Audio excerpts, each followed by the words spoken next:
Muhammad said, "Oh Allah, we have never known you sufficiently." And he says, well, he says he was drunk from one grape from the vine. And that's the voice of that intoxication speaking. But it is. I mean, you're not separated from it. You need to feel that connection. But at the same time, you're always flowing into it, and that's the yasamad, the eternity that is continuously flowed into, never ending, like you're moving toward the horizon, but the horizon is always retreating from you, and you're just always approaching it. I think there's a word in mathematics for when you can only approach, you just only keep approaching it and approaching it and approaching. Yeah. That's the total. Yeah, that's right. That's the word. Yeah, thank you. And it's kind of like that. It's it's eternity, but it's the eternity that is the one that you're continually flowing into, that is unending, eternally. And then there's the one that is like the dot, that nothing is outside of. And that's what it said. Muhammad said all the Quran is contained in the first surah, and all the first surah is contained in the Bismillah ar-Rahman ar-Rahim, and all of that is contained in the Bismillah. And then I think Ali came along and said, and all of that is contained in the letter B, and the dot under the B. It's all connected in the dot under the B. Because the dot, is the one. So the one, nothing is outside of that oneness, and it all unfolds from understanding that.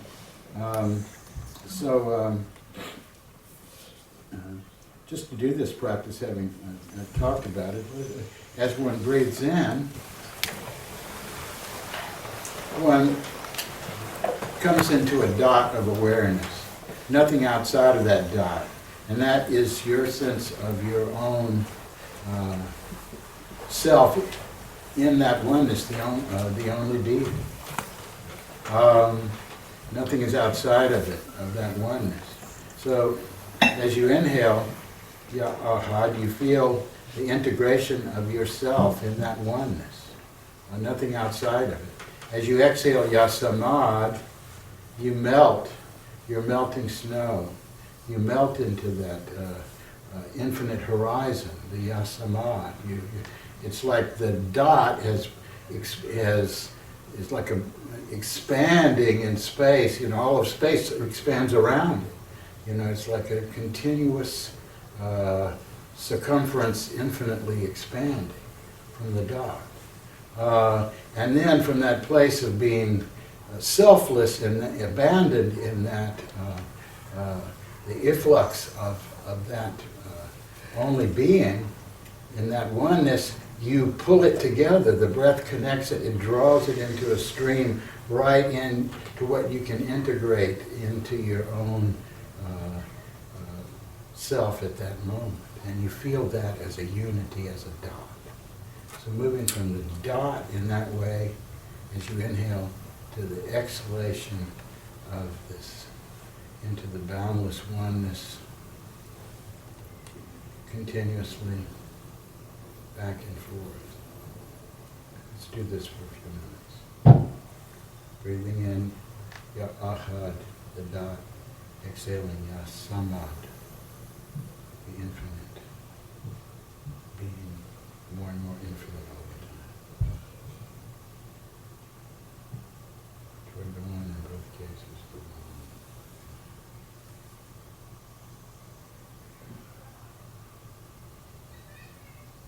But in the Ahad, you experience yourself as the one. And then toward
you're doing it, just for a second, hold the breath on the aha.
I like practices like that because it's oscillating between the state of feeling oneself as an integrated being and dissolving that sense of self into the all-pervading reality.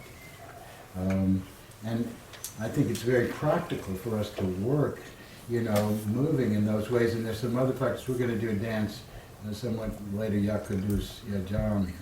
Ya Qudus and Ya Jamia are two ways, again, of bringing together. They're not opposites in the sense of opposite meaning, but they're opposites just like Ahad and Samad are opposites in the sense of the way they approach the same meaning.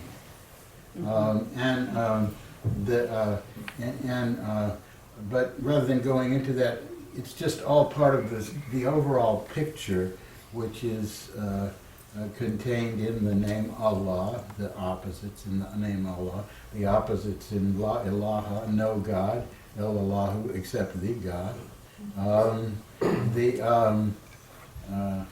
And the opposites of form and void, the opposites of samsara and nirvana.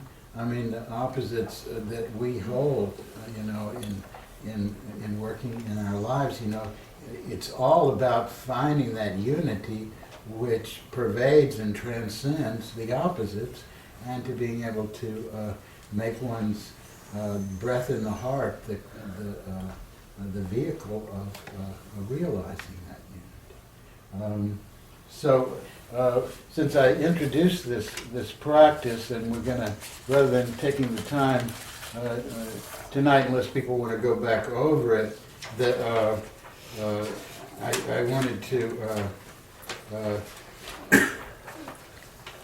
go to the thing we're going to do along with doing this practice. We're not going to do it very long, maybe 5 minutes a day, this ahad samad point in infinite circumference breathing, because I think it's very healthy for people, because we don't know, everybody here, whether you're at the stage in your life where you should be breaking down that container or you should be building it up.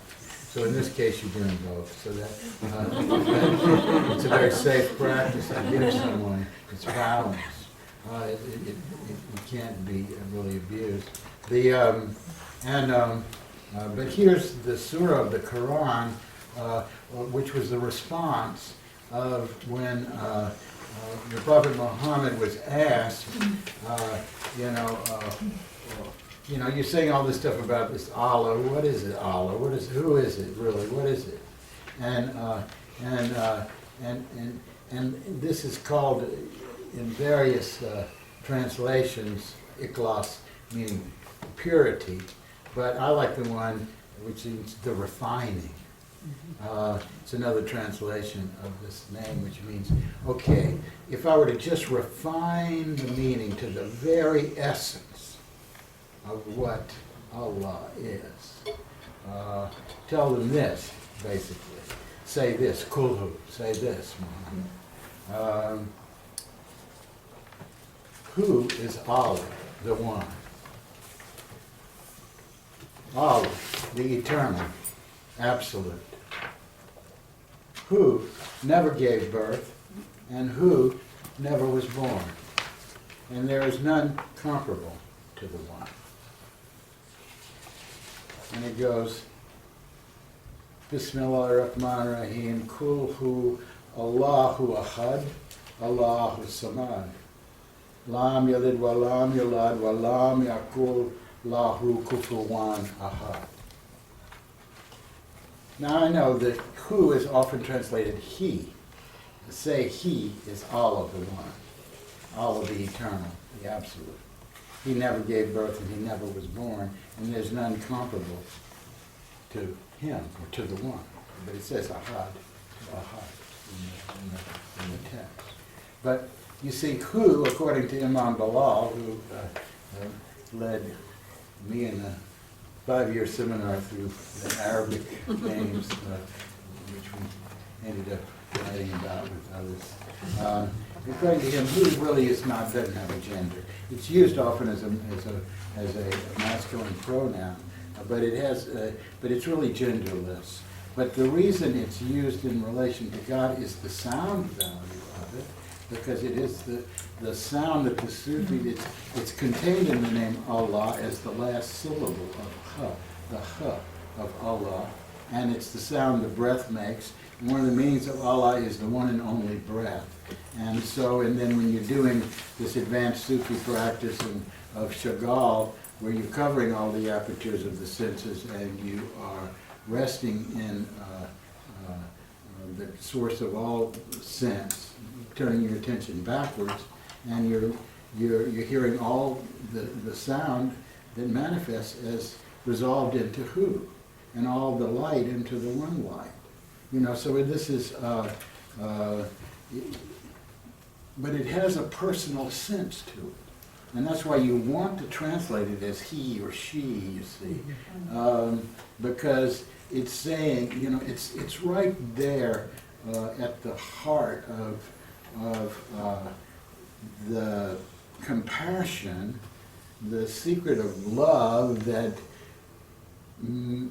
allows the only being in its boundless infinity to be the presence of love in all that exists.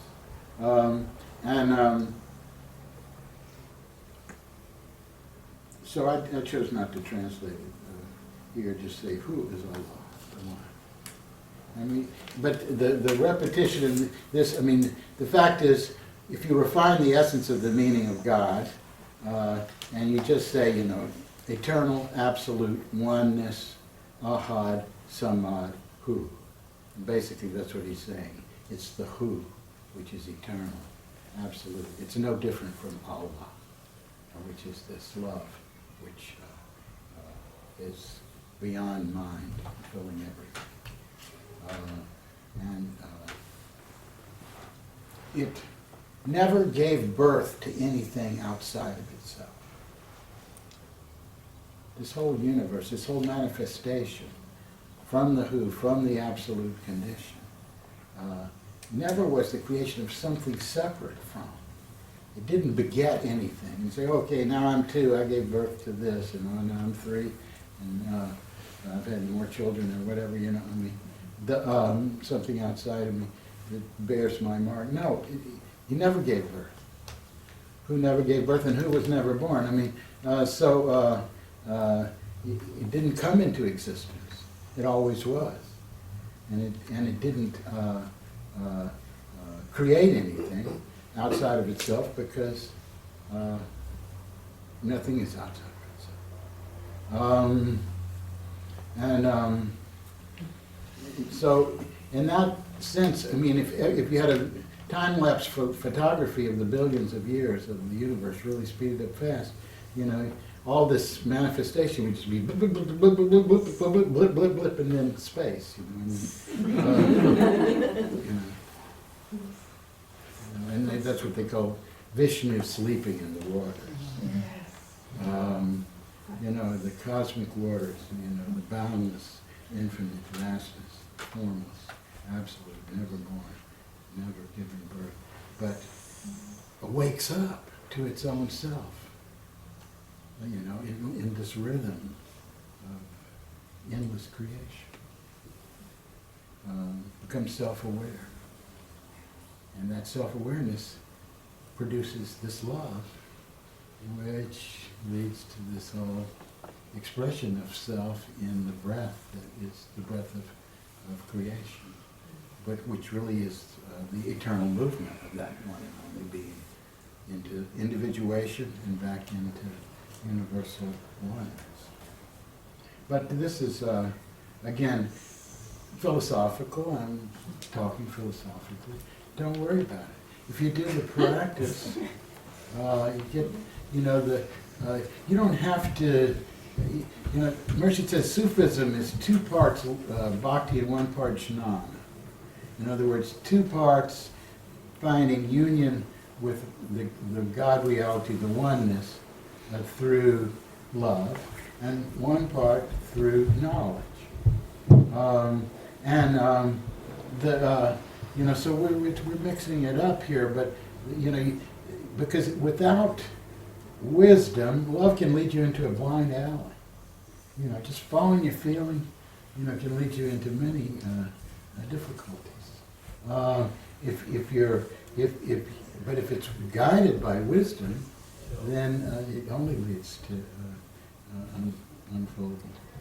So, Wali Ali, the interesting thing is I actually, this past month, I've been singing the Surah Ikhlas just about every day and chanting Ahad and Samad. Well, yeah, I mean, you know, this is the way it is. We're in a stream. I'm not the source of this stream. You know, I'm kind of evoking the stream, calling it out from our teachings and our teachers, and you know. But I'm receiving from this, and we're all receiving from it. So it's no surprise that we get drawn. Perry was talking to me earlier about in his class, you know, his Gata class, that was drawn into the same practice we did this morning with the breath on the different elements. So this is what happens.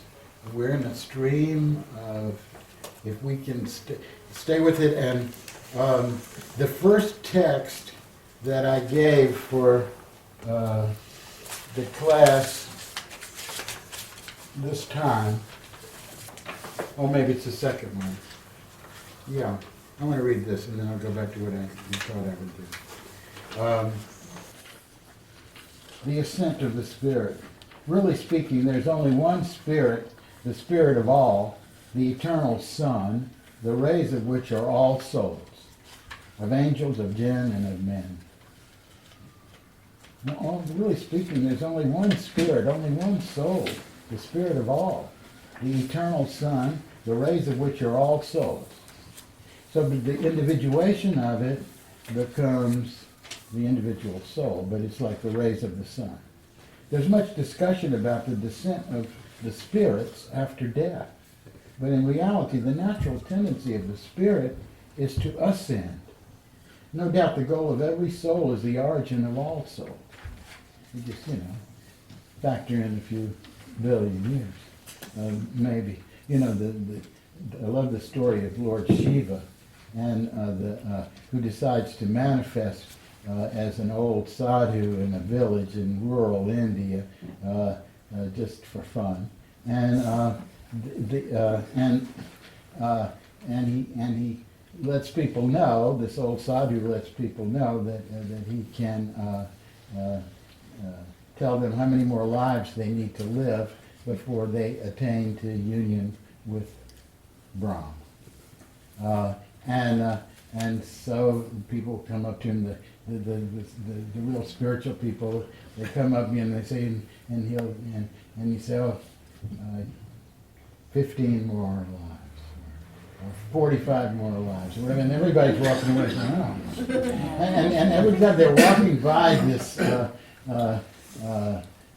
drunk, really, this homeless person on the street or the path, and he says, oh, what did he say? What's he do? Oh, he's out of it. And walking by, and finally the people get this fellow, the most practiced yogi in their whole area. He's standing for hours in the water and all these different, maintaining these postures, all this stuff.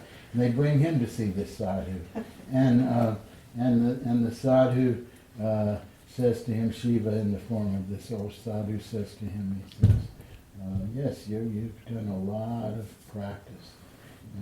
Only 4 more incarnations for you before you. And the guy leaves kind of crestfallen. He's walking, and he says, oh, well, what did he tell you? What did he tell you? What did he tell you? He goes by the drunk. And he says, you go ask him yourself, And so he says, okay, I will. So he goes, and Shiva, in the form of the sadhu, he looks at him and he says, you've covered over your soul with so many layers of filth, and from your neglect, and so on and so forth. It's going to be 7,843,000 incarnations before you attain union with Brahm. To which the drunk stands up and starts dancing. And he says, you mean there's a place for me in this universe to have union with Brahm? And he starts dancing and shouting and celebrating, and Shiva confers it on him right then and there.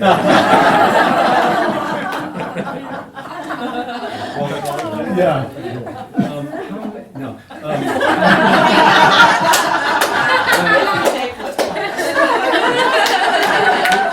I actually do have a question, and maybe it's off topic. We can just do it later. But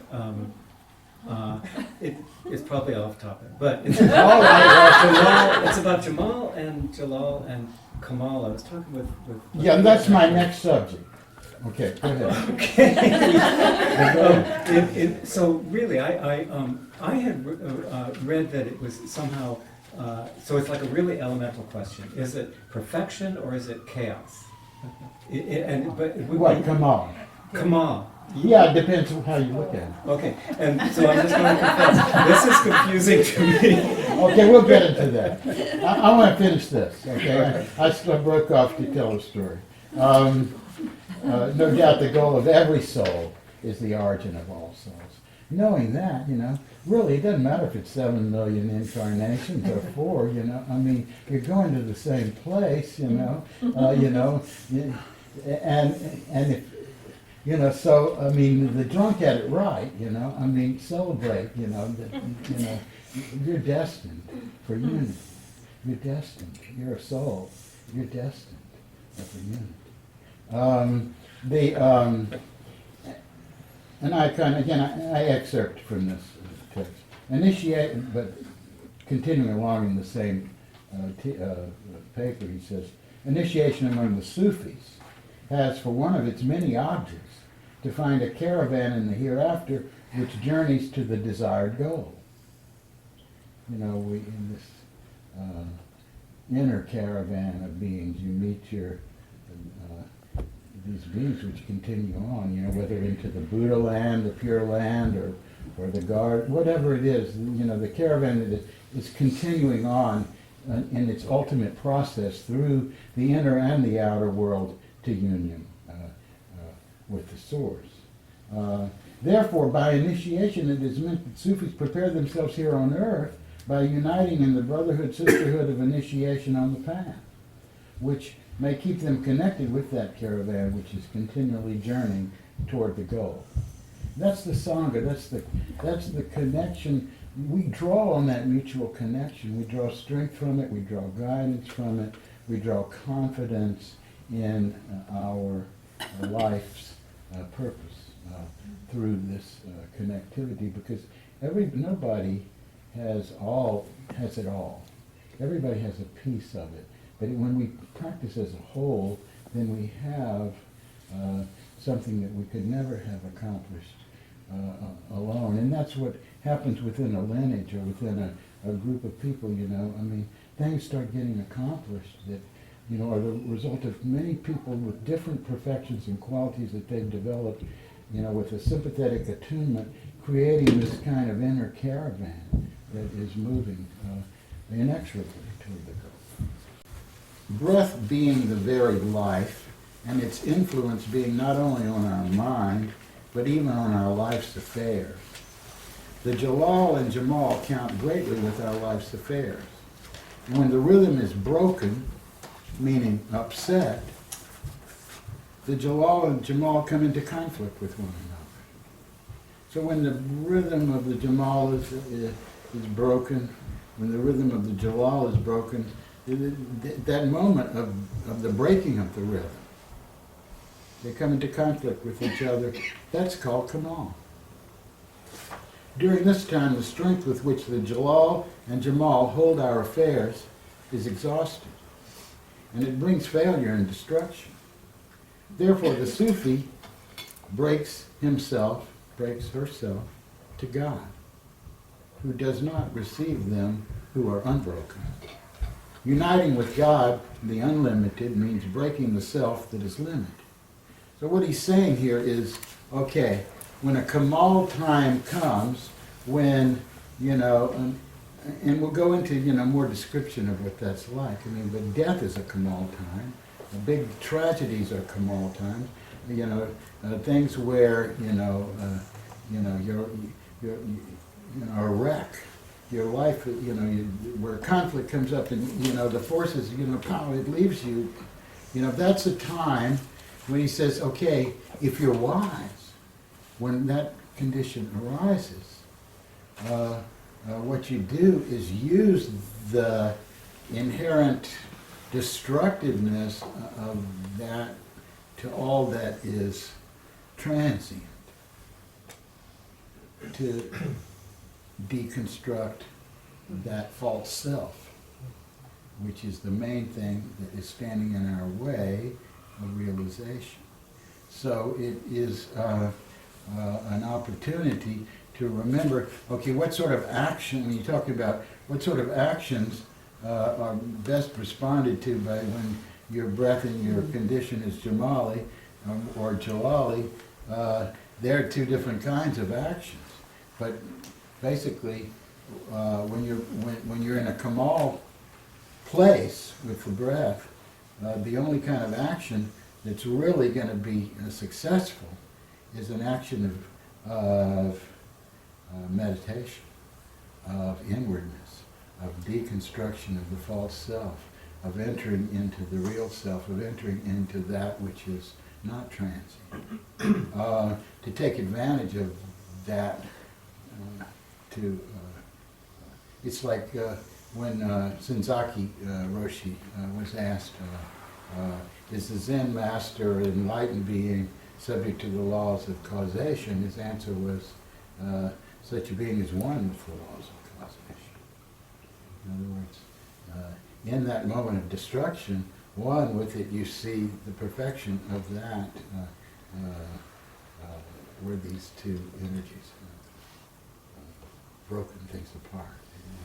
You go into it not trying to say, okay, I'm going to push death away, or I'm going to push this tragedy away, or I'm going to take this or that attitude about it, to change it and make things work, and not, you just, nothing to do but dissolve the false self and enter the perfection which is behind. That's what he's saying. May be bitter, but at least it's something to do. Yeah. I had a teacher, Margaret Laird, who was a metaphysical teacher when I was in my 20s. She was like her mother stayed with Mayor Baker. Anyhow, when a great accident happened outside the window, one of her students said, "Oh, what a terrible accident." And she said, "Behold the glory of God." And I hear the same wisdom coming through, that she held that perfection unfolding, but in a different language than what, but it was very powerful for me even in my 20s to see the possibility of letting go of my translation of what I think I see, and let it be part of the divine reality unfolding. Yeah, once you get the sense that it is the divine way, there's nothing but the only being unfolding in an infinite number of ways.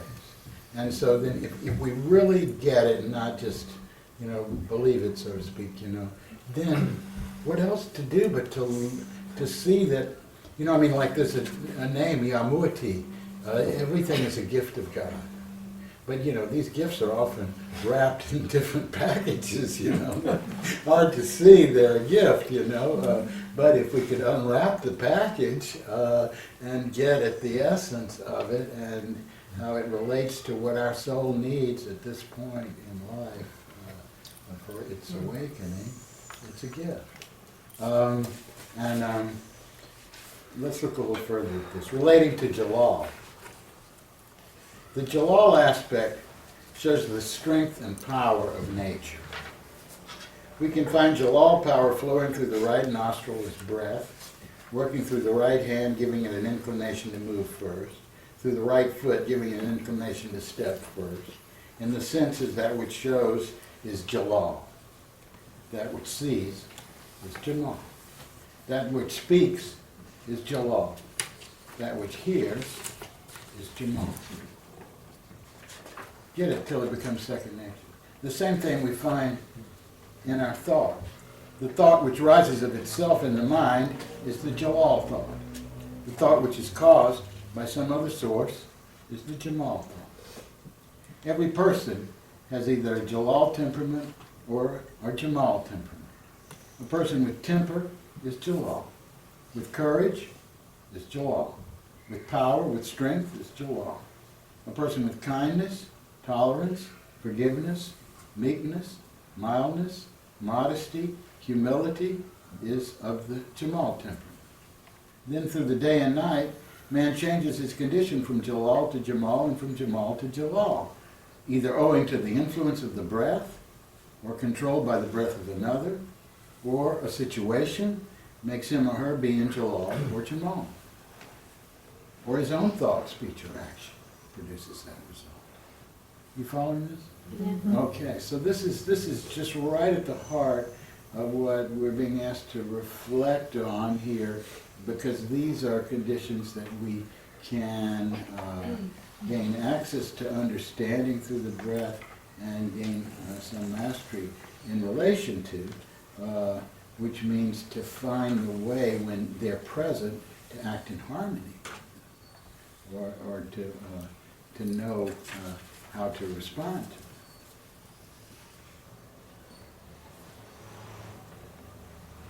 In war, the offensive is Jelal and the defensive is Jemal. In trade, the purchaser is Jelal and the seller is Jemal. On the stage, the performer is Jelal and the audience is Jemal. Jelal has a tendency to be active, and sometimes it acts beyond control. Therefore, in the capacity of Jelal, a greater control is needed than in Jemal. For everything that runs quickly is in danger of falling. Among the Sufis, there are two kinds of adepts, Jelali and Jamali, and each has their own line of progress and action. They are not called that way for their temperament, but for their method of progress and action. In other words, your temperament may be one thing, but your method may be another. The Jelali among them, with their great psychic power, can prophesy and cast out devils and heal and control the world and heavens according to their development. They are mostly among the dervishes, fakirs, and sometimes they are called rind, when they are under a guise which deludes the pious, keeping them from going near them. Now, this is at the extreme of a Jelali adept, and they're often called madzubs, God crazy,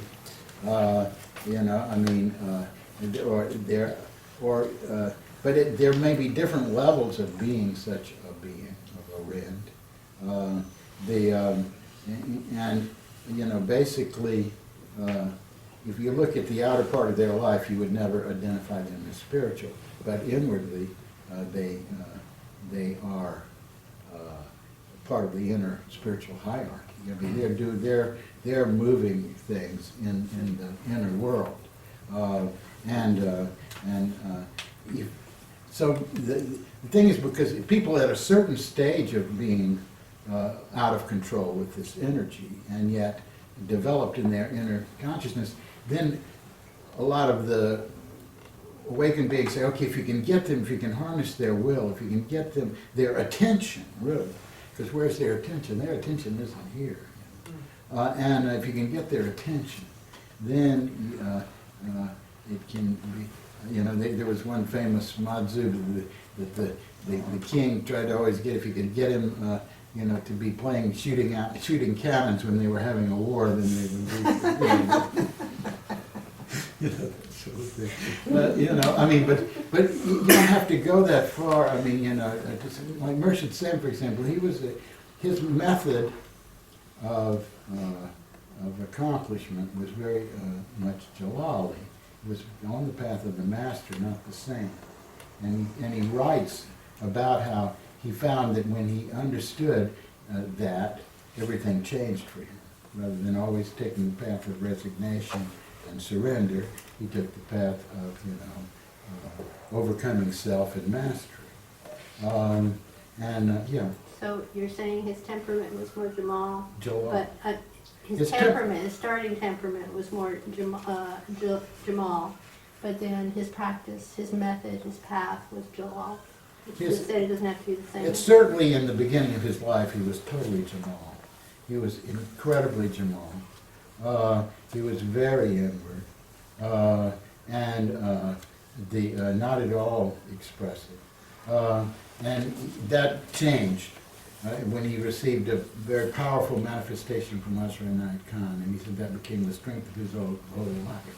But then, his manifestation was, if you don't agree with it, do something about it. It's not, instead of it, if you don't agree with it, surrender and find the beauty within it. If you don't agree with it, find a way of changing. Be an influence. So for change, to make it, to orchestrate it according to your vision of how the God reality would shape the situation. Basically, is taking control. But how do you? So that often means standing in the midst of of conflict, and, you know, and not caring if you burn up, you know, you gotta meet what has to be met, you know, with, you know, in a way that, that masters the situation. But my point is not to talk about him, except I knew him, so I have this sense of how he's informing us in a different way, you know, than a lot of other people may be. But let's just go a little further. The Jalali have this great psychic power. The Jamali are the ones who are with God throughout the day and night, who love and repent and bless and serve and glorify the name of their Lord and guide their followers through all difficulties in the spiritual path and draw people to God from the struggles of life. Their way is that of the saints of the past. Now, so does that mean that only Jamali types are spiritual teachers? No, but if you look, for example, at the history of the, but they'll attract more students, for sure. They will definitely attract more students. In fact, you know, the big branching of the Chishti order occurs with Ali Sabri. So you get Chishti Sabri and Nizamuddin Ali. Nizamuddin Ali had thousands and thousands and thousands of people who went to him for teachings for years. Was totally of this, you know, nature of nurturing all. Ali Sabri ended up with one disciple who could stick with him. And yet, he becomes, you know, that was all he needed, was one, you know, because that passed forward this transmission.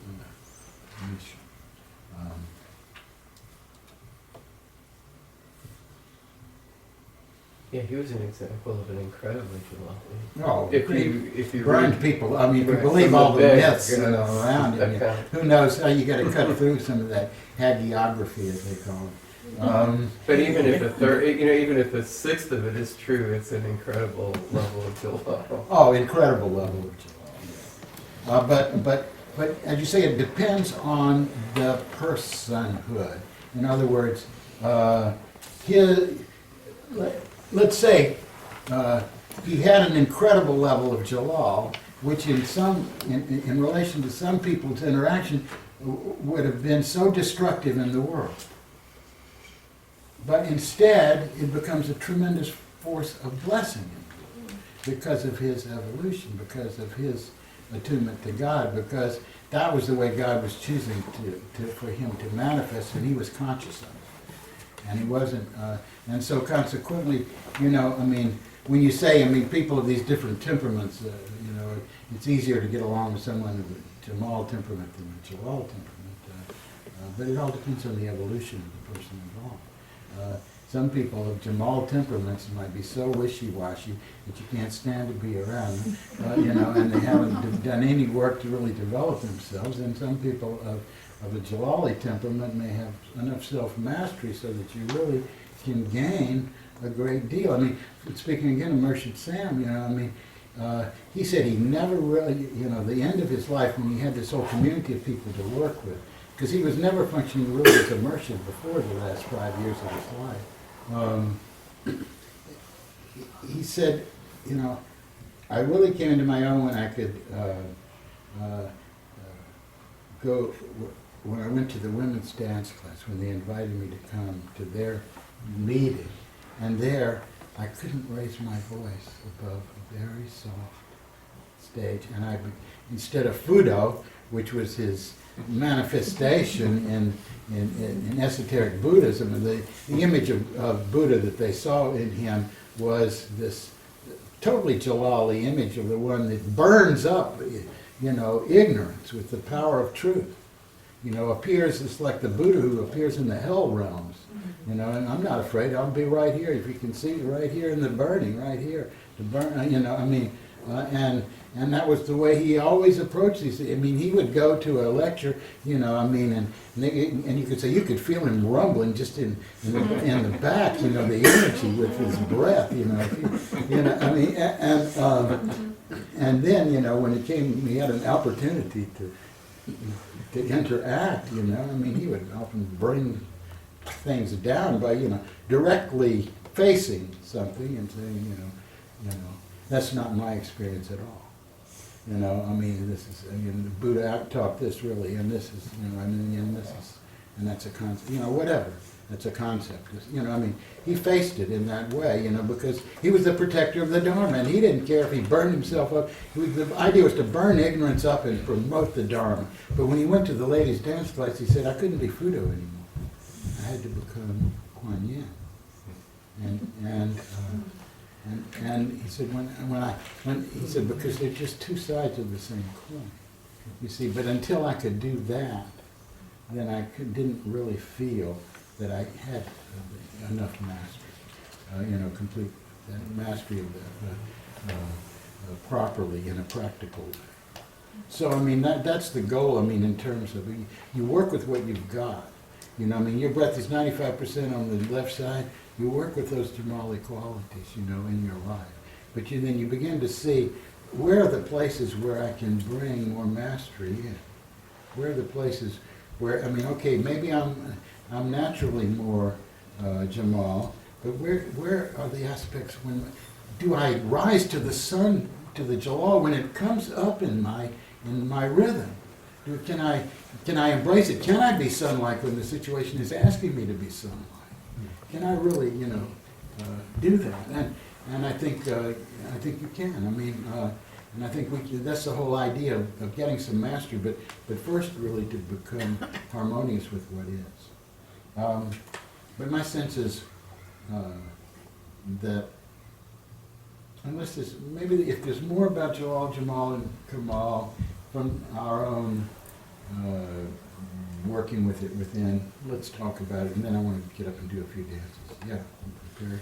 I want to ask you a question, because this goes back to last month. Do you remember when you were doing the walks and I said, you know, I just really want to hear you say, good job. Yeah. That really opened up a big question for me over the course of this past month. And it took me way back into my childhood. I was taught to be a good little boy. And part of that was being poor, and my family wanting me to assimilate and make good grades and get to the good classes and go to school. And so I tried so hard to be good that it was not to my benefit for being a critical thinker as a young person. So I had to go through a dissolution with the church to get that, to begin to think independently. And I realized with this questioning that I asked you about that early thinking of me, from me, comes into these classes, and that this idea of Sufism as being the path toward becoming beautiful, underneath that was this code that I was trying to be good. And that to me begs in this question of Jelal, Jemal, that I was focusing on Jemal, but it's really an old coding. And I'm curious what you would say is medicine for the part of me that is striving to hear what you say and be a good student. Where's the Jelal medicine or whatever it is? What is it that I could do to really, you know, shake that off? Now, I mean, maybe it's just talking about it, but it's a new awareness and it's a koan for me at this moment. So I'm asking it for the benefit of us as a class.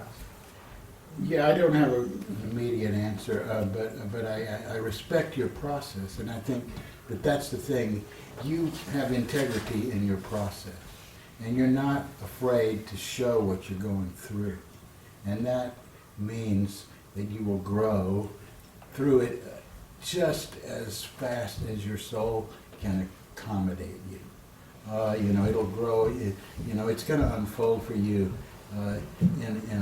in an organic way, because you're willing to look at yourself in the midst of all of this and do the work that entails, and you're not afraid of it. And so I say, you're doing well.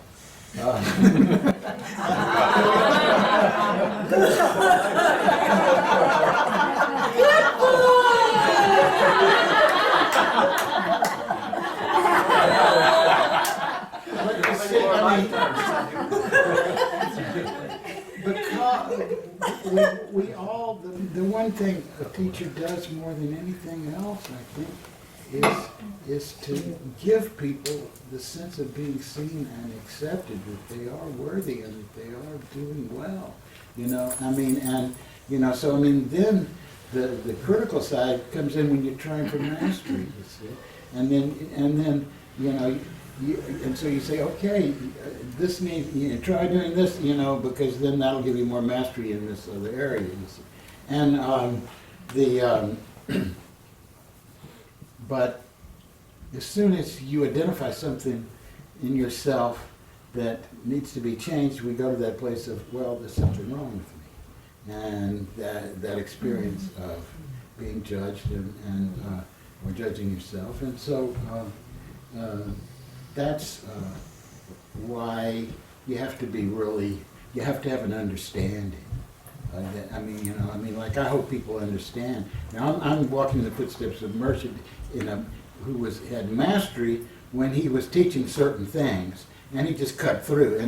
But it's with that intention of trying to offer people a vehicle for getting beyond some of their more comfortable boundaries that they live in.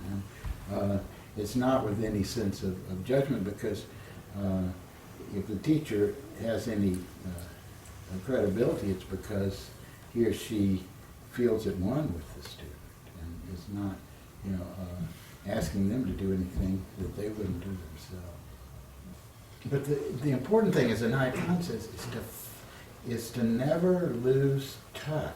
Once we've broken ourselves, broken our notion of the eternity of this transient entity that we have configured here, then we can live in a way in which we are always in tune with that perfection, with that stillness, with that ultimate balance, right in the midst of our activities.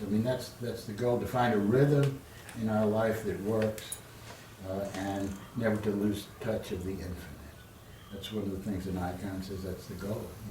To find a rhythm, and that's why Murshid got mad, I remember, when we came back from one camp with Pir Balai, and we were all very high, and he says, this is not doing me any good. He says, I'm trying to give you a rhythm that you can use in your life, and now I got to spin this one, you bring him back here so you can, you did that, because he was looking for us to be more balanced, We were out there and we could rise to the heavens, but we didn't have a job, for example.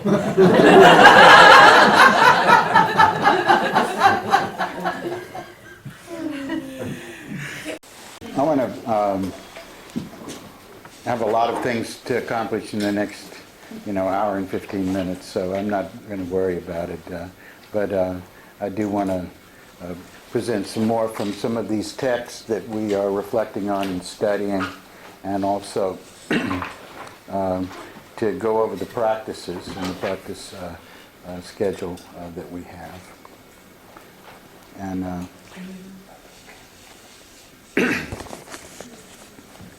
so this is from the lessons that we're studying that I gave you for this coming month. Amaliyat, Spiritual Psychology, from these Githas. The power of thought is sometimes greater than the power of word and of action, although the thought with word is greater, and the thought and word together with action have still greater power. Power of thought is sometimes greater than the power of word and of action, although the thought with word is greater, and thought and word together with action have still greater power. The thought is created out of breath. The word is manifested out of breath, and action is done by the strength of breath. When the breath leaves the body, the action is finished. When it departs from the mouth, the word is finished. When it even passes from the mind, then the thought is finished. Therefore, all the power of thought, word, or action is in reality the power of breath, breath being the very life itself, the current of life, our connection with livingness. The purity of breath purifies thought, word, or action, and the purity of thought, word, or action purifies breath. The purity of breath purifies thought, word, or action, and the purity of thought, word, or action purifies breath. It is for this reason that namaz, wazifa, and fikr are taught in the course of Sufism. Because this way, that thought, that word, the namaz, the prayer, the wazifa, the prayer of calling on the divine qualities, awakening them in yourself. Fikr, we've been practicing. The refined breath, aware, awake in the heart, rhythmical, remembering presence on it, divine presence. So these things purify breath. They all work. It's a mutually purifying situation, just like you can get on a slippery slope where everything reinforces the falling away of stuff. This is why, in a course on breath, we're doing dancing, we're doing wazifa practice, or we're doing prayer, because that helps bring the breath into a condition that is more natural, more able to connect in these different spheres that we want to connect with.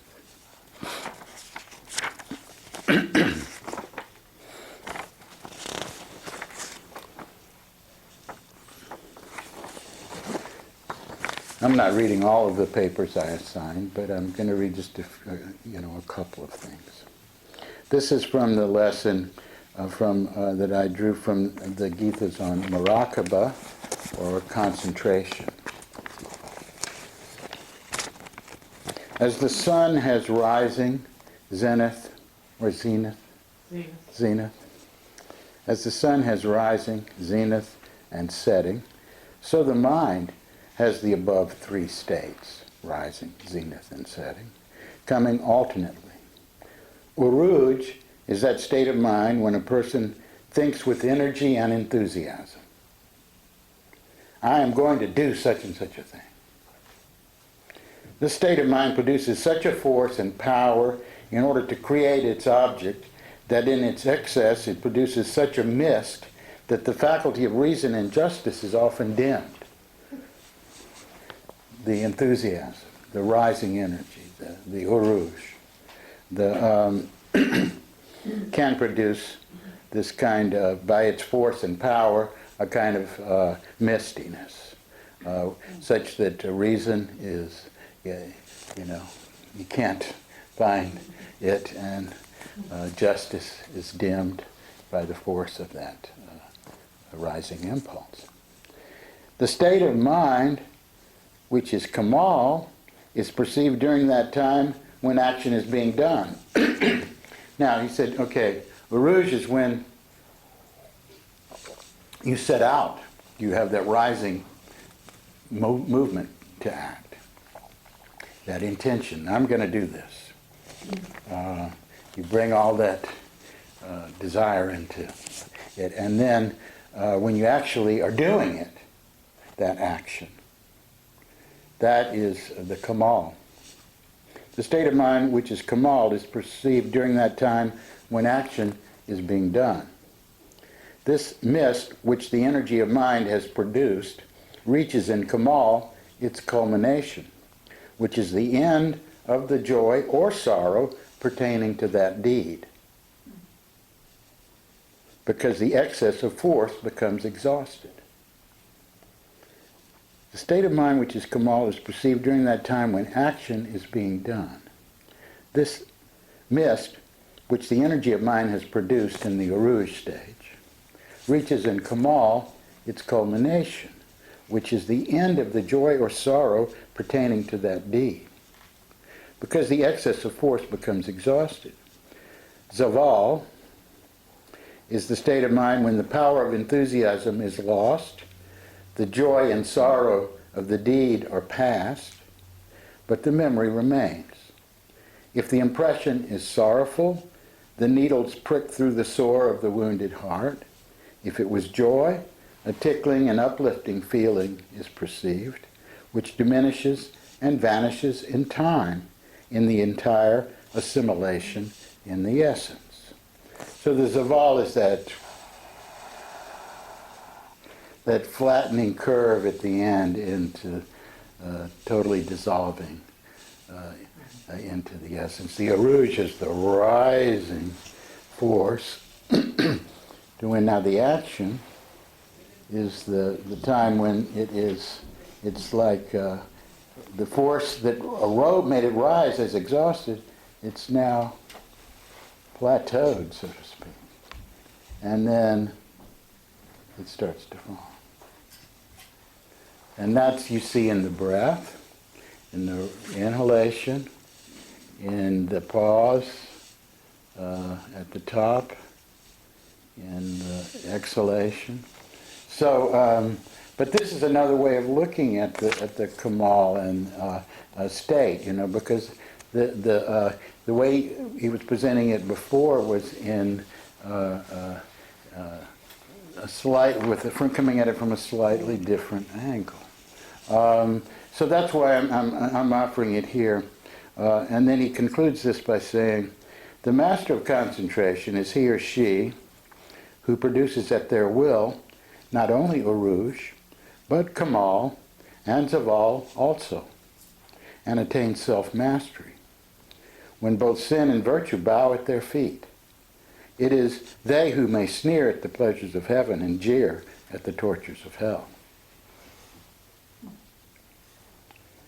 The master of concentration is he or she who produces at their will not only Uruj, but Kemal and Zaval also. So what does that mean? I mean, it's kind of like we get used to, producing Uruj. That's the way we function. Okay, I'm going to screw up my energy. I'm going to build up my energy to do this. So I'm building we all have sometimes we just, I just can't do it. I'm just depressed, to hell with it, whatever, it's not worth the candle, whatever it is, but still we're familiar with this notion of arousing Uruj. But to be able, and sometimes life is asking us to be able to do that, to arouse energy, either in oneself or in a group or in a situation, and how do you do it? I mean, think about it in your breath, think about, let's say, arousing the energy to do your practices, for example. How do you do that? What do you get in touch with? How do you do that in your own? Everybody, you can find it.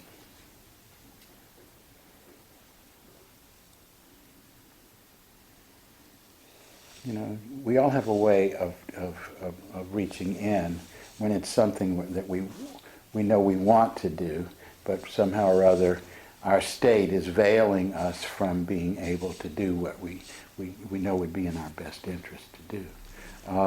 And so then there are ways in which we learn to do that. Now suppose, though, you're in a situation where it looks like if it doesn't peak and become activity, it's going to really have a disastrous kind of explosive peaking. So this is when you bring in your sense of how to level things into a Kemal stage, and because you're taking into the compass of your breath an arena of feeling, you are able to, through the power of your breath, influence the other breaths that are involved into moving it into a leveling out process. And similarly, when things need to be the falling action, the denouement, the end, of the curve, we need to know. So sometimes by accentuating the exhalation, you see. Sometimes one promotes the zaval and sometimes by amping up the inhalation, one can arouse the aruj. By the balanced breath, by the breath that is balanced in both nostrils, is balanced in between inhalation and exhalation, that has a sense of holding, a lot of conflicting energies, Jemal and Jelal and whatever, in its space and still dominating it with its presence. You can use your breath in these ways. I'm just, making some suggestions as how to approach it, because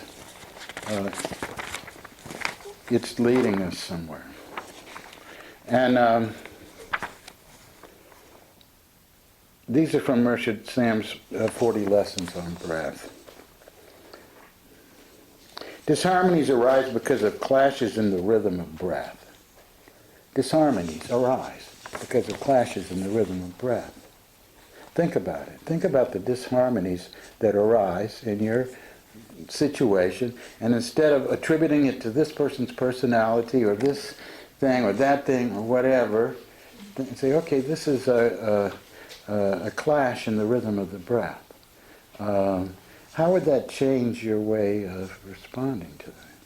These disharmonies can be removed by singing, dancing, devotion, and esotericism. The esotericism part would be working with the power of the breath, for example. Therefore, Sufis use wazifas and practice zikr, not only to bring peace and harmony to each person, but also to each group. But to me, I think the really interesting thing for us to reflect on, because the last part is kind of obvious, is the clashing of the rhythms of the breath producing disharmony. Because then you can approach it, because a person who becomes masterful is able to harmonize and find a harmonious relationship with a whole wider range of human beings than someone who only has one range in which they're comfortable in. And so how to explore that through your own breath is the suggestion that is being given here. Both inhalation and exhalation have an effect upon the atmosphere. And it can be harmonious or inharmonious in relation to the atmosphere of another. You ever been in to me, it's hard to say, but it's like, here we are at the staff meeting at the Northwest Sufi camp, right? All these spiritual people gathered together, meditating, contemplating, but in the silence, we're just getting there, and then you hear it's somebody's little service dog wheezing, breathing, and this seriously, this dog's wheezing breath, which will go on and on and on forever, because that's just the way he breathes. Is dominating the breath of this 20 people here.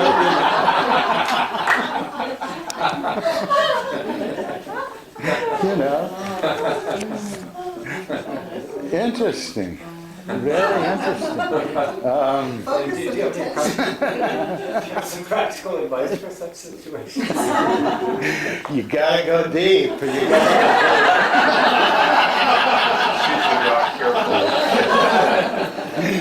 It reminds me Shaku Soyen's awakening experience. Because he was the monk who was the first Buddhist teacher to bring Buddhism to America. He was the teacher of Nyogen Senzaki. After he went through all of his training in Japan and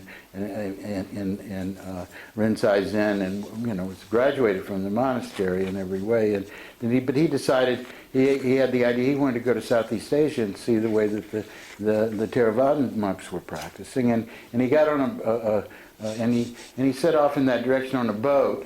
And the boat ran into what they call the doldrums, where there was no wind, nothing, and they sat for days in this place, which was infested with mosquitoes. And here he is sitting on deck with all the other people, and the mosquitoes are really, he's a monk. He's got on the monks. He's exposed, the mosquitoes are really irritating him, much more than the wheezing dog, and so he goes deep. He says, he just says, okay. He said, and instead of fighting it, he throws open his robe, and he goes into the deep oceanic meditation, the next thing he knows, some hours, a long time later, he comes back into self-awareness because it started to rain. And he looks down in front of him, and there are all these red berries everywhere in front of him. And these are the bodies of the mosquitoes that have gorged themselves on himself. And, fallen off, died, and there they are all in front of him. And now, it was, it comes up. Because really, if our level of awareness is being agitated in some fundamental way, and we're masterfully working on the spiritual path and meditatively, we got to go deeper. And here's a great example of how an awakened being might approach that. What's your other choice? Deep. Huh? Deep. Deep, yeah. This is pre-deep.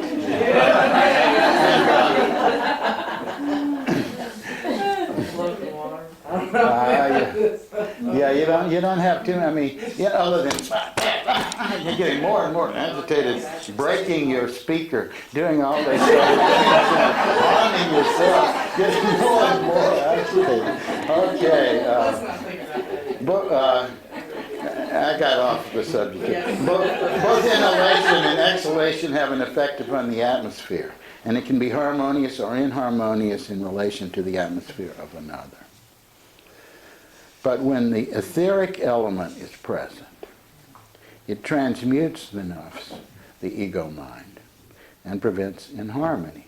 The etheric breath is developed through training and grace. Now, Murshid is very strong on bringing the ether element in to the situations to bring harmony.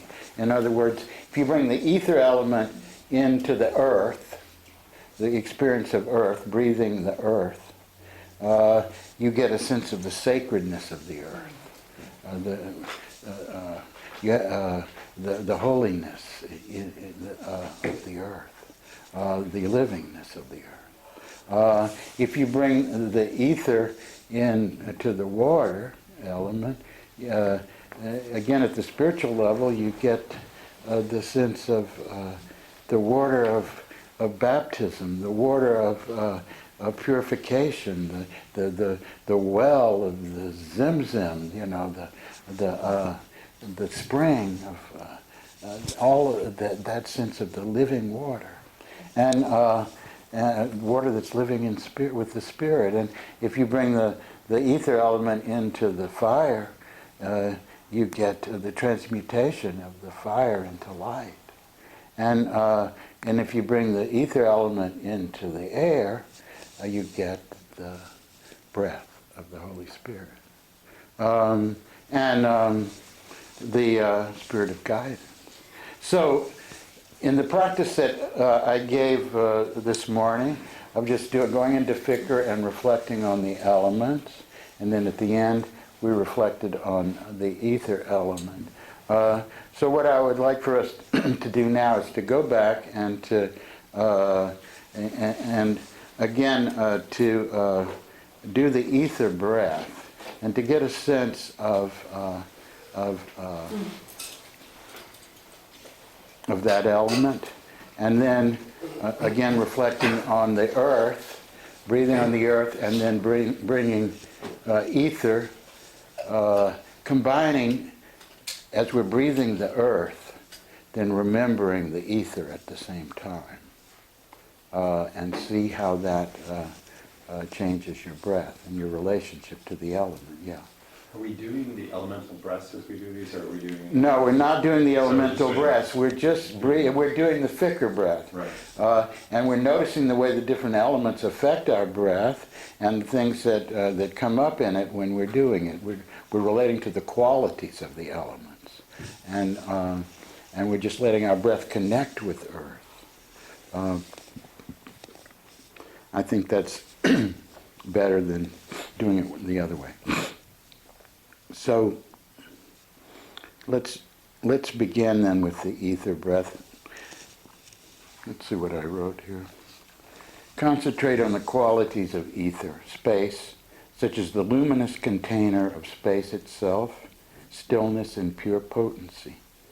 The etheric breath draws directly from the emptiness, which is full of light and life, and which points to the nature of your soul.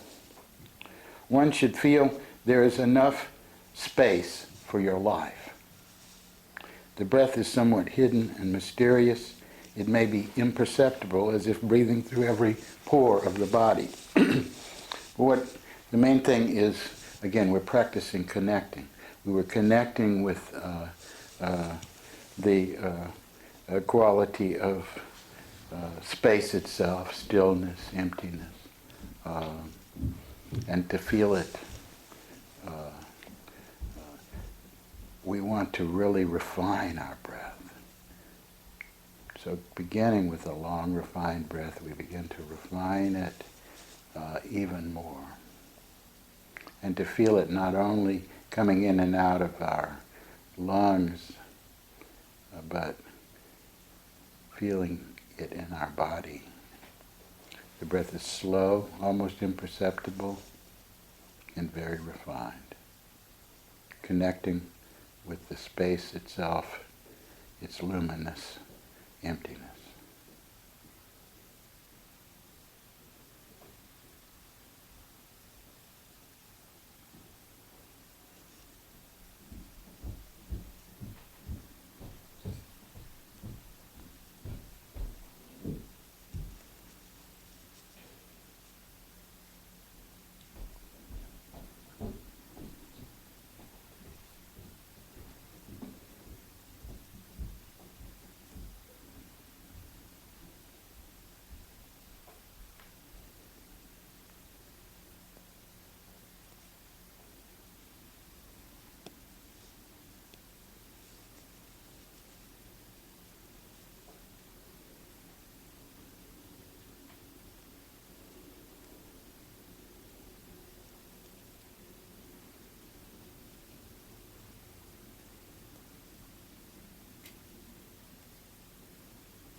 Now, just for purposes of experience, I'd like you to, as you just breathe in and out now, we're just leaving behind the ether, we're going to bring it back. Okay.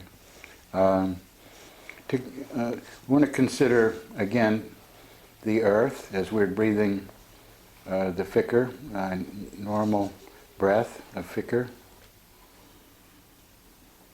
And considering the earth, but considering the earth now, connecting with the earth in terms not just of its positive qualities like service and steadiness, but the difficulties that come up with our engagement in the earth.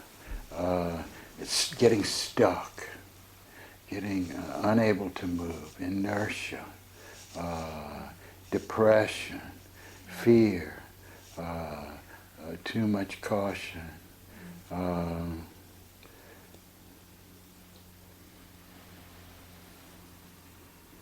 not being able to rise into a clarity of thinking, being kind of overwhelmed.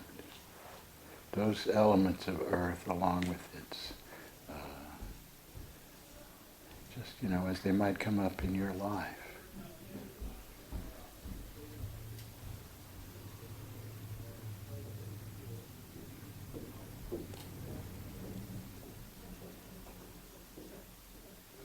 Engaging with it, so you feel how it affects you.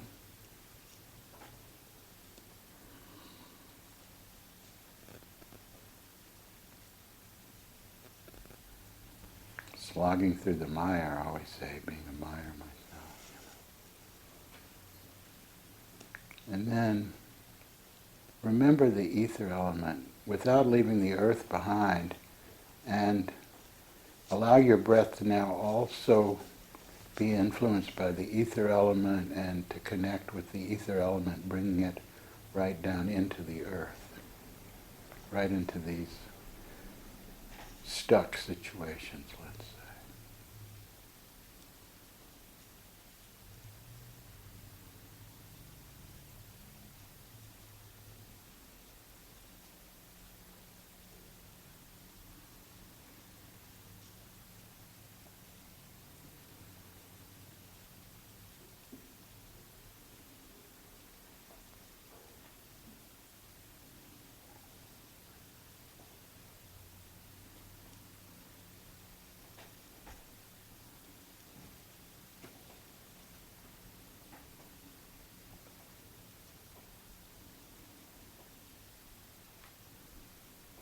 Okay, that's long enough to notice some difference. And when you get, this is very practical. Things come up. When we get stuck in relation to an element generally. If we understand how the elements work. For example, we're stuck in the war with the difficulties we face in relation to the water element are difficulties of emotionality, you can't stop crying, you can't get, the emotions have taken over so much that everything is clouded over your whole awareness faculty. You're just caught up, maybe it could be hate, it could be infatuation, it could be anything, despair, whatever it is, it's percolating in there in your emotional body, and it's disorienting and a big roller coaster ride, and so bring I'm just kind of freewheeling it, but the areas in the areas where difficulties come up in the realm where the positive qualities would be things such as liquidity and ease and heart feeling and cohesion and that natural downward flowing of the water, but where is it that, emotional confusion and that sort of thing that comes up, that's blinding, that comes up. So just breathe now, being aware of water and in your life, but maintaining the fikr while you call to awareness and connect with the water element, engaging with some of the difficult qualities in which it can come up.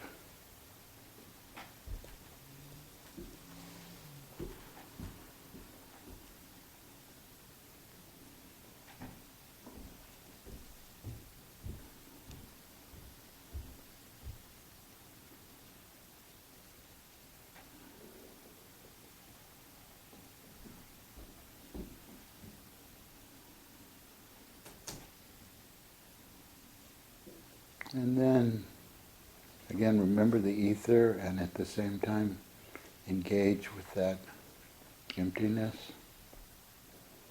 that light.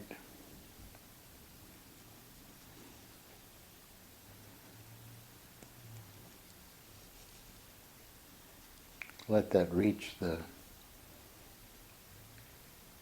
disharmonious waves of water in your breath.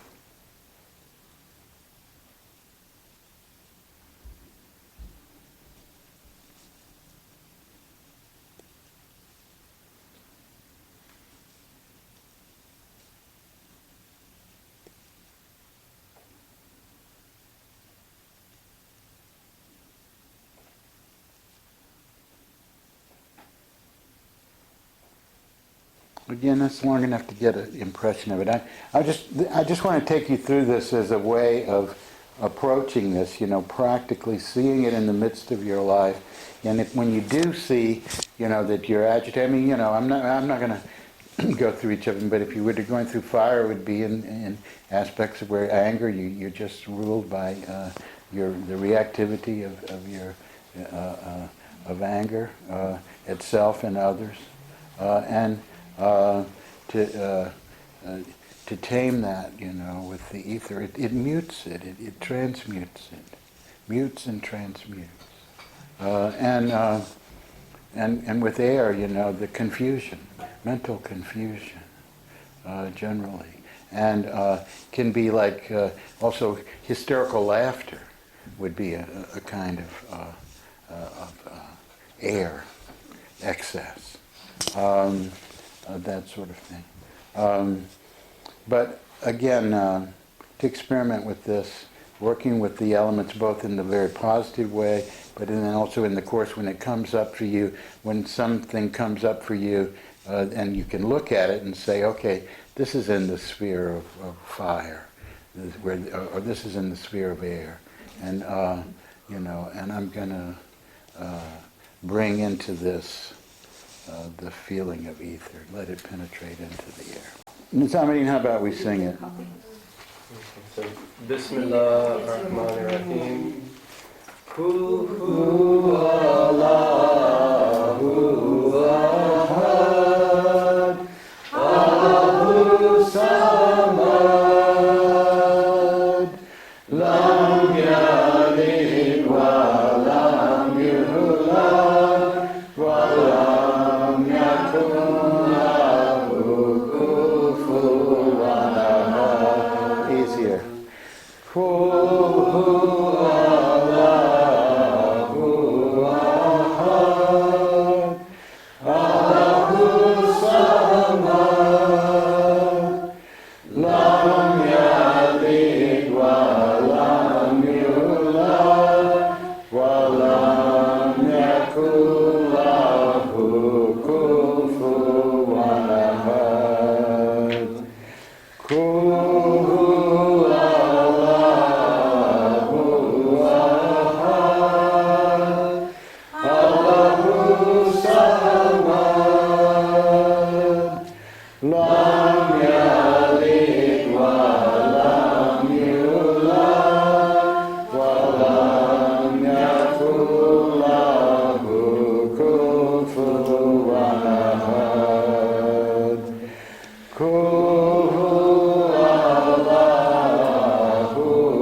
so it's probably easier to sing, but you can do it spoken. And years ago at Chamonix, I think it was 1972, I'd been asked to go over there and teach the dances and walks and Lights camp in the Alps. And one of the first tulkus to come to the West, Lama Chimi, was there presenting teachings. And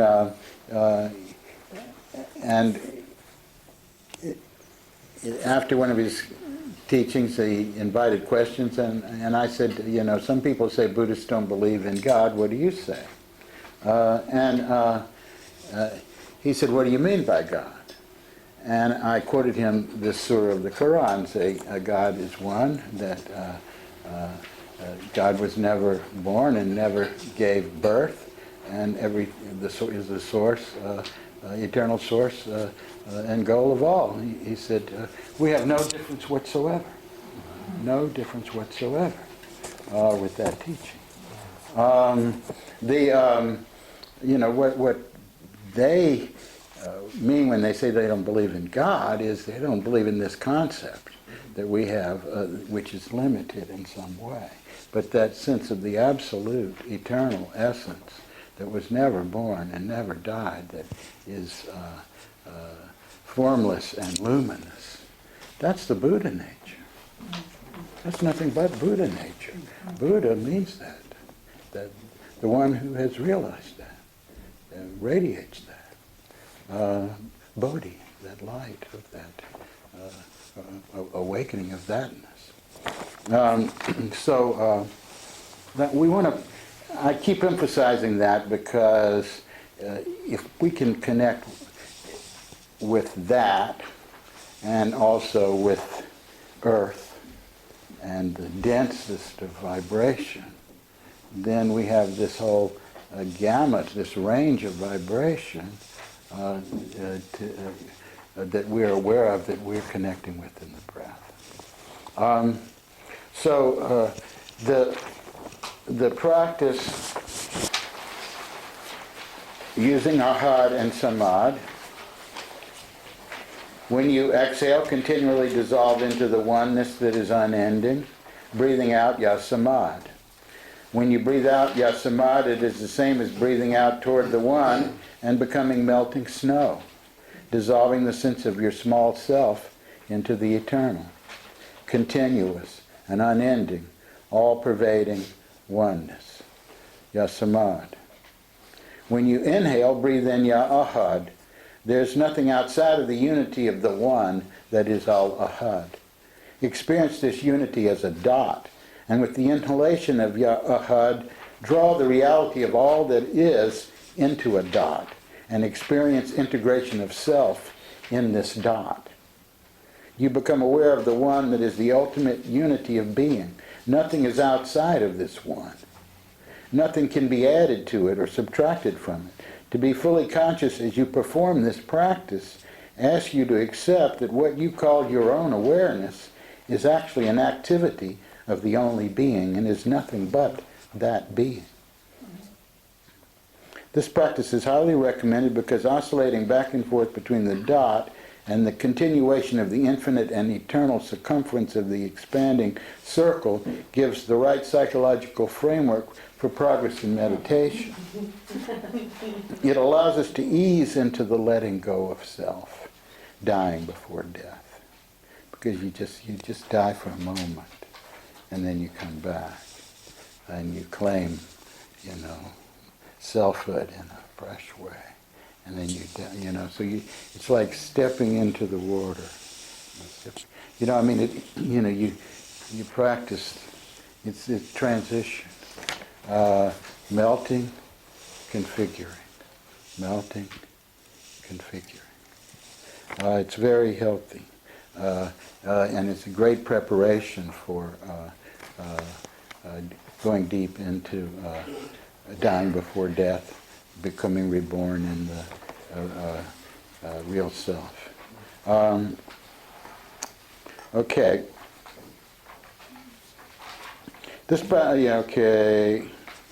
The Sufi invocation uses all of these levels of meanings of the one. Now, so this practice you could do you could break up your practice into 2 periods in the day, or you could extend, what basically is maybe about 20 minutes or 25 minutes of practice to about 35 minutes or 40 minutes of practice. But basically, that's what we're doing, is adding another bit to the practice. Not a lot. This is just a different way of, number 6 is just a different way of doing the Toward the One walk when you do it. Instead of already visualizing the destination, this is focusing much more on the light that you're throwing on the path. Where the first one was focusing on Toward the One, mostly in the sense of being drawn toward that destination, and you're really drawing that destination toward you, like in your experience of going to the field with the cows in it. Somehow or other you were just drawn there. But that's that way in which the cobra, as the yogi studied, draws the mouse into its mouth, and just by the breath, it doesn't even have to move, It's like the yogis really went to school on the qualities of the animals. But here, this is just doing it slightly differently, breathing toward the one, in and out from the heart center, opening, encouraging, and allowing your heart to feel lovingly drawn by the beauty of the perfect one, and feeling the inner harmony of your connection with the source and goal of all. You radiate the light ray of your intention on the path of your life. So it's really focusing on radiating, sending forth this beam of the light of your focused attention moving toward its goal. And it illuminates your path, and you walk like the sun toward your what you're connected with when you're invoking the one. But you're in this walk, you're just concentrating more on the sun aspect of it than the moon aspect. And that was that walk, we did the walk this morning. Yeah, we did, yeah. That was what we did this morning. The breath practice is something, that should only take you a few minutes, and you can find some time in the day to do it, or segue it into the other practice period or whatever. But this is really very simple. It's only going to take a few minutes. To begin with the left nostril, in and out 10 breaths. Make this a long, refined breath with a natural pause at the top and bottom. Then do 10 breaths in the right nostril in the same way. Then attempt to breathe 10 breaths evenly balanced in both nostrils. Use these exercises to become more aware of the particular feeling conveyed by these 3 ways of breathing. I'm just trying to make it really practical. We're talking about Jelal, Jemal, Kemal in the breath. Just doing this kind of exercise will make us more aware of what it feels like when the breath is in the left, when it's in the right, how challenging it is, and how balanced it feels when it's in both nostrils evenly. See, now here's a Kemal breath, in and out through both nostrils, which is really balancing both of these. It's finding a harmony within what could be a conflict, because it brings it into balance.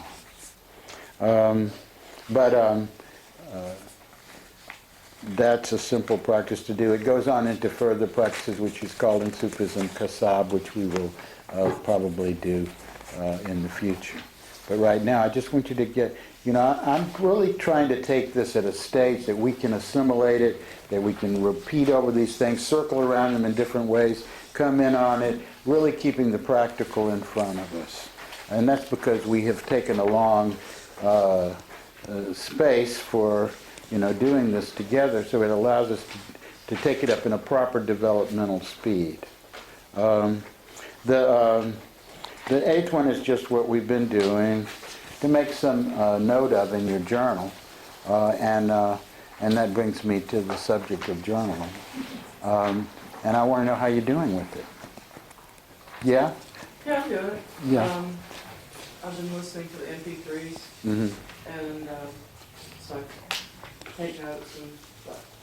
And then I have reactions or responses to the MP3s or to the reading.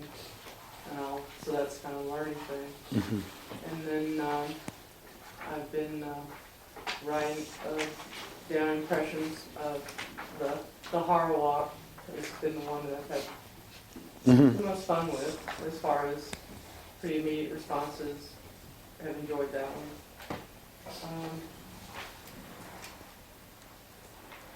It is nice daily to just kind of keep tabs.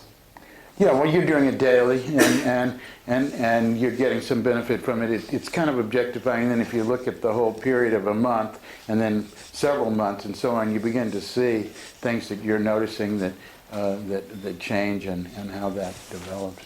Other people have anything to share about it? I mean, people that are finding a lot of difficulty even writing one thing down. Yeah.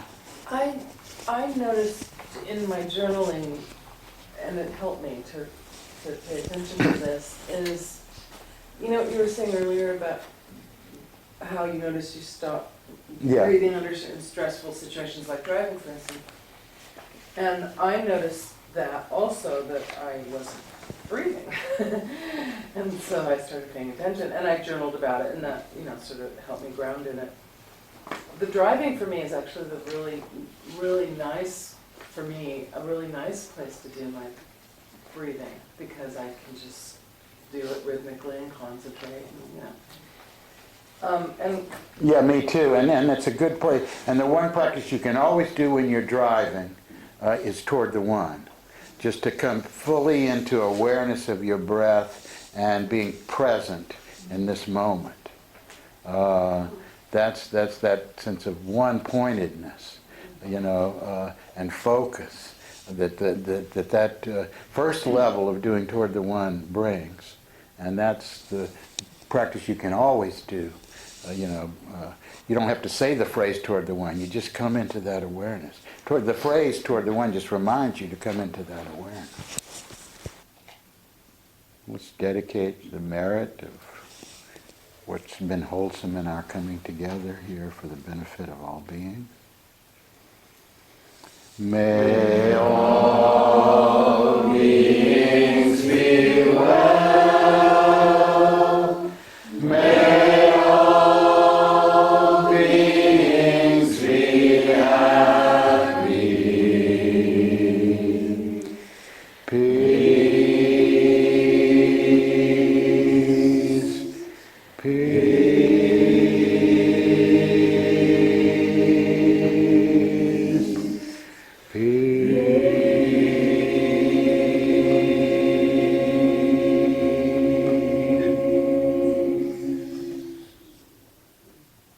Peace be with you.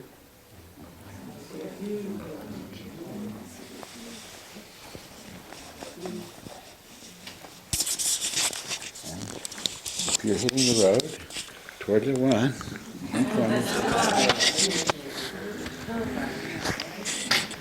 Three avocados for Wali Ali.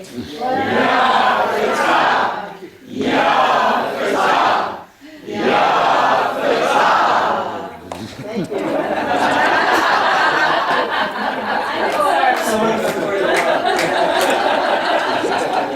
Careful driving, Wally. yeah, I'm gonna negotiate this.